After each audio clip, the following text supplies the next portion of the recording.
All right, so what's going on, Molly? How can I help? My husband, I love him. I know he loves me, but he is very vocal and feels that he works much harder than me in pretty much all aspects of our lives.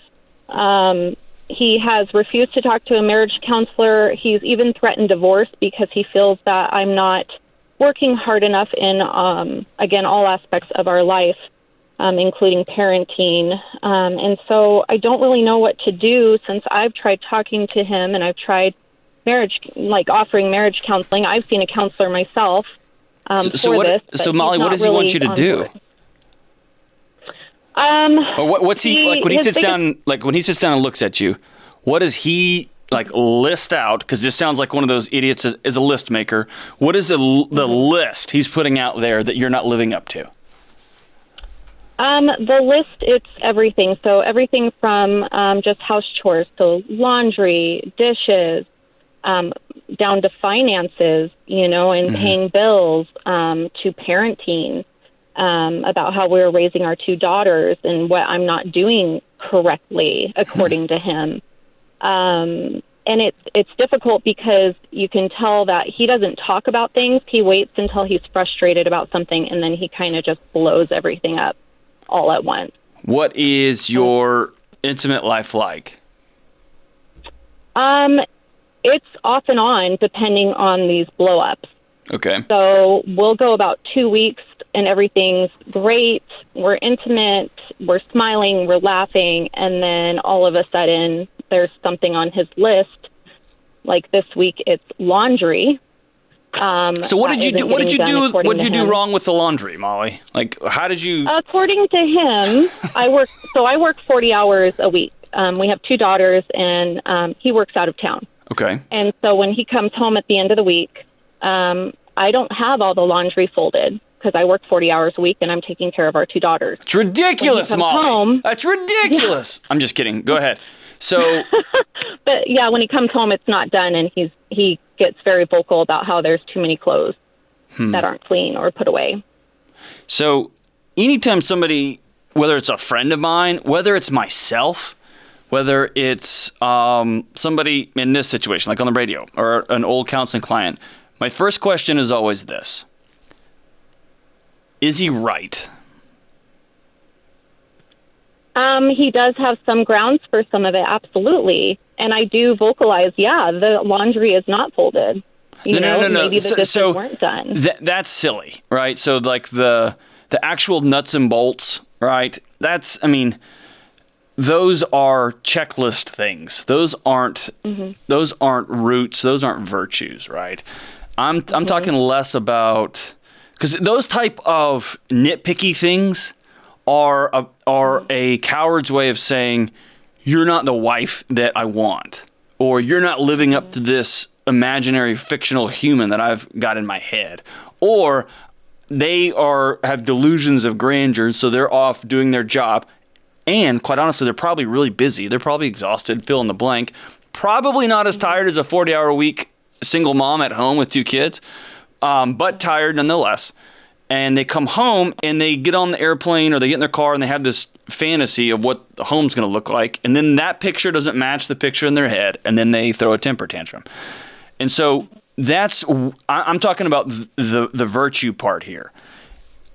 He's saying you are not the partner that I was hoping for. And you are not living up to the partnership that we agreed on or that I'm demanding. And so my first question always is he right? Are you a self-sabotaging wife? Or are you somebody who's not interested in having a partnership with him? Are you getting home from work and just saying, I'm not doing nothing, forget all this? Like, is there accuracy there? No, okay. Absolutely not. All right, cool. So before I go after somebody, then I want to get that part out of the way, because here's a great example. I was not a great boyfriend in college, and I was dating somebody who's now my wife, and we got into a tiff, and I came home. I'll never forget this. I walked into my house, and it was this wacky apartment on top of a building downtown, and I walked in, and my buddies were watching TV or whatever, and I said something along the lines of, this girl who's now my wife said I was a jerk or I was an idiot or whatever. Can you believe that? And then my buddy Trevor, who's still to this day one of my best friends on planet Earth, goes, "Are you being serious? You're like the biggest jerk I've ever met." And I was like, "What? I thought I was the kindest guy." And he's like, "No, are you being for real?" And so I was in that moment, right, in a moment of reflection. By the way, everybody needs honest friends like that. That's why I still love him, is because he was right. You know, I had to look in the mirror and say, no, I am. I'm not handling these things right. But you have done that, and it's not you, right? Correct. Okay. So what's your ultimate question? You're in a situation now, you can't win. You've got somebody who's got delusions of grandeur. You've got somebody who has made it their life mission to make sure you know your place, and your place is going to be below me in a place where you can't win. So, and you've got 2 daughters who are absorbing every second of this, and whether they want to or not, are learning this is what marriage looks like. And this is what a husband who says, quote unquote, "I love you and your mom," treats how they treat people. And so what's your question? The biggest thing is, how do I get him to understand that marriage counseling, or just counseling for himself for whatever it is that's bothering him so much, would help him? Because he does come home and he might be tired. Oh, no. Yeah, you can't. There's nothing you can do to make him change. He's going to have to decide, I want to have a partnership with my wife, that we are going to become one in this adventure journey, raising kids and being married and being together and having a great sex life and a great communication life and lots of laughter and as much joy as this crummy world will give us. He's got to decide that on his own. Mm. You can, and you've probably done this, and so here's a couple of things I'm rattling off the top of my head. You can have a conversation with him that's pretense, right? Pre-blow up, pre-fight, pre-frustration. You can have that conversation upstream. And you've probably heard me say 1,000 times, and I'll say it 1,000 times more. You can have a meal and go somewhere. You can go get a bed and breakfast one night and just get away and tell them that you want to have a retreat. My wife and I just did that recently to start the new year. We do that every year. We have a retreat. And this year, like most years, it was teary. We laughed a lot. We had to have some hard conversations with one another, but we're just putting it out there. We're just being vulnerable and honest. You may have already done that. Have you already had those hard conversations? I've tried to. Okay. They usually don't. They're usually one-sided. Usually I'm the one talking and he walks away or changes the subject. Okay. So when you said he's threatened divorce, like an idiot. Yes. I don't mean to talk bad about your husband, but people are like, no, I'm just going to be, shut up, dude. So is he serious about it? He threatened it once, a couple weeks ago, and he seemed pretty serious about it. Okay. And so I kind of let him play that. You know, if he was that unhappy, I told him, you know, I don't want him to be happy, so I let him play through with it. Mm-hmm. And then, of course, he realized that he was an idiot, and we had our 2 weeks of good relationship where he listened to me and he apologized partially to me, you know, as best that he knows how to apologize. And we moved on from that 2 weeks, and then it all started over again, minus the threats of divorce. So here's what I want you to do. I want you to work. You're in counseling now. You have a therapist now? Yes. Okay. I want you to, when do you see your counselor next? I'm not on the schedule yet. Okay. But I usually do every 2 weeks. Okay. So the next time you go see your counselor, I want you to show up with a list. And I want you to tell your counselor, today I want you to help me solidify and draw firm boundaries that I'm going to communicate in a hard conversation with my husband. And what that's going to look like are things like, you will not threaten divorce in this house. You will not belittle me in front of my daughters.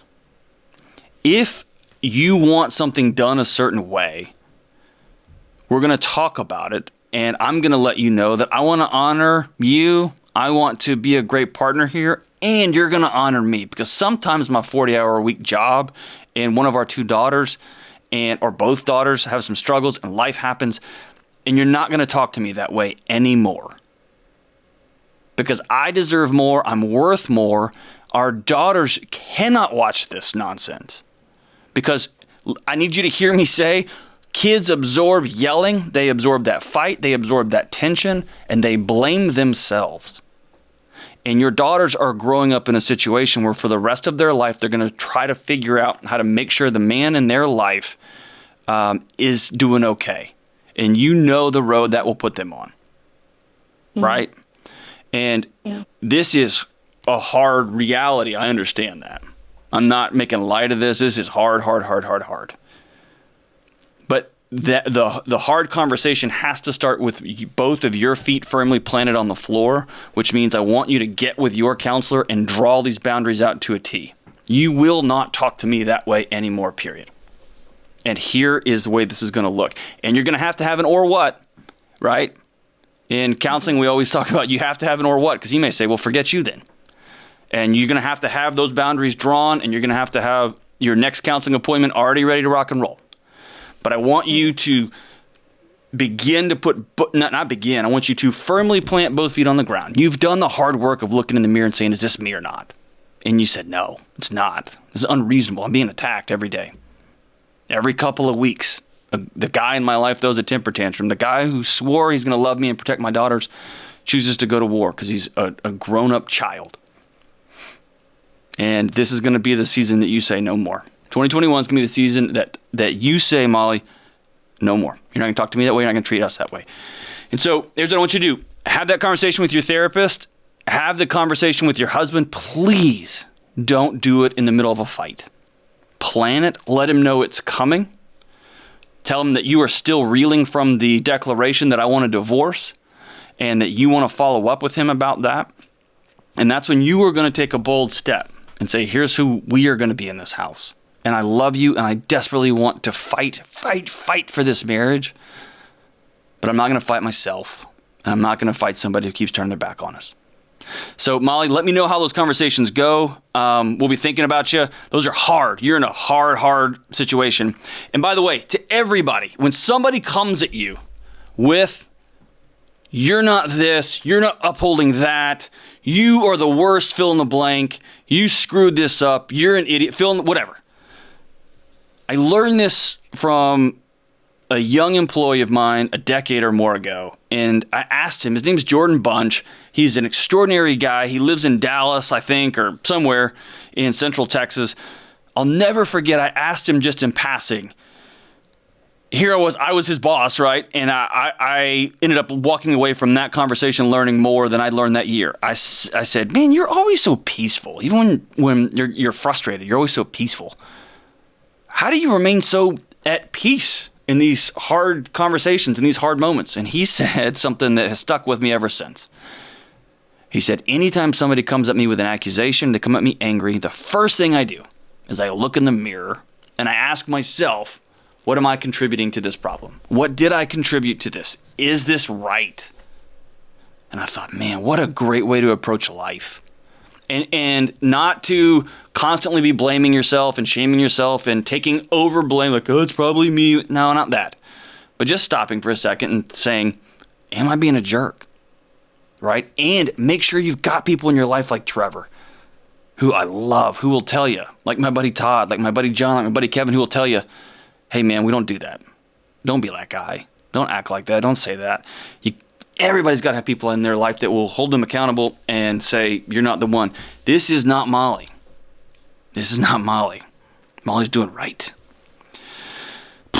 Look in the mirror, folks, and then you got to make hard calls and draw hard boundaries.